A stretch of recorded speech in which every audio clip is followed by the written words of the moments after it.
তো আজকে সকালবেলা পড়িয়ে বাড়ি চলে এসেছিলাম। 2 ব্যাচ মতো আমার আজকে পড়ানো ছিল সকালে। তো ওদেরকে পড়িয়ে আমি বাড়ি এসে কলপাড়গুলো ঝাড় দিচ্ছিলাম, কারণ আমাদের বাড়িতে অনেকগুলি বাঁশ বাগান আছে আর কি ওই সাইডটাতে। তো সেখানে প্রচণ্ড পরিমাণে বাঁশ পাতা পড়ে। তো কলপাড়টা আমি পরিষ্কার করে বাসন মাজতে বসে পড়ি, কারণ রান্নাবান্না করারও ছিল, কারণ দুপুরবেলা পড়ানো আছে।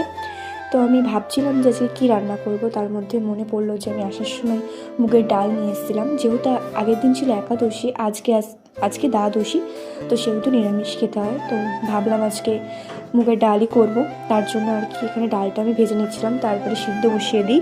তারপরে এখানে ডালটা আর কি হচ্ছিলো, আর ভাত আর আলু ভাজা আর বেগুন ভাজা তোর মধ্যে আমার হয়ে গেছে। আর এখানে খেলছিল পাপা, গেম খেলছিল, তো আমি সেটা দেখে করছিলাম আর ওকে একটুখানি নাড়াচ্ছিলাম। তো এখানে দিদি ভুল করে আমার নামে আমার অ্যাড্রেসের পার্সেলটা অর্ডার দিয়ে দিয়েছিলো, তো সেটা রিসিভ করলাম।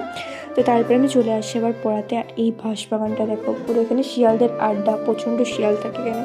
তো তারপরে চলে আসি বাড়ির পাশে আর একটা ভাইকে পড়াতে। তো তারপরে আমি 9টায় আজকে পড়িয়ে বাড়ি আস্তে আস্তে আমার 9টা বেজে গেছিলো। তো পাড়াতেই পড়ানো ছিল। তো আজকের জন্য টাটা।